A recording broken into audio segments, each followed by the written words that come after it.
ایک ایسی قوم جو دنیا کے آخر میں نکلے گی، جن کی تعداد اتنی ہوگی کہ زمین بھر جائے گی، جنہیں روکنے کے لیے ایک عظیم بادشاہ نے لوہے کی دیوار بنائی۔ یہ ہیں یاجوج اور ماجوج، قیامت کی سب سے خوفناک نشانی۔ قرآن میں سورہ کہف میں ایک عظیم بادشاہ کا ذکر ہے، ذوالقرنین۔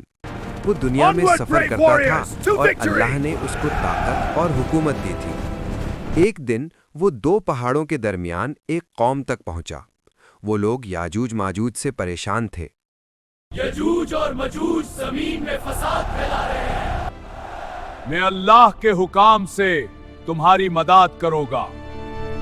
ذوالقرنین نے لوہے کے بڑے بڑے ٹکڑے جمع کیے، انہیں پگھلا کر پہاڑوں کے درمیان ایک عظیم دیوار بنائی، پھر اس پہ پگھلا ہوا تانبا ڈالا۔ یاجوج ماجوج اس دیوار کو نہ چڑھ سکے اور نہ توڑ سکے۔ حدیث میں آتا ہے کہ یاجوج ماجوج ہر دن دیوار کو کھودنے کی کوشش کرتے ہیں۔ جب تک وہ قریب نہیں پہنچتے وہ رک جاتے ہیں اور دیوار پھر پہلے جیسی ہو جاتی ہے۔ ایک دن وہ کہیں گے انشاءاللہ کل توڑ دیں گے، تب اللہ انہیں اجازت دے گا۔ جب قیامت قریب ہوگی، حضرت عیسیٰ علیہ السلام زمین پر ہوں گے، تب یاجوج ماجوج دیوار توڑ کر نکلیں گے۔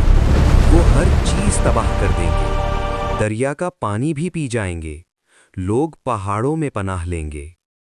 حضرت عیسیٰ علیہ السلام دعا کریں گے، اللہ ایک چھوٹی سی مخلوق بھیجے گا، ان کی گردنوں میں بیماری ہوگی اور وہ ایک ساتھ ہلاک ہو جائیں گے۔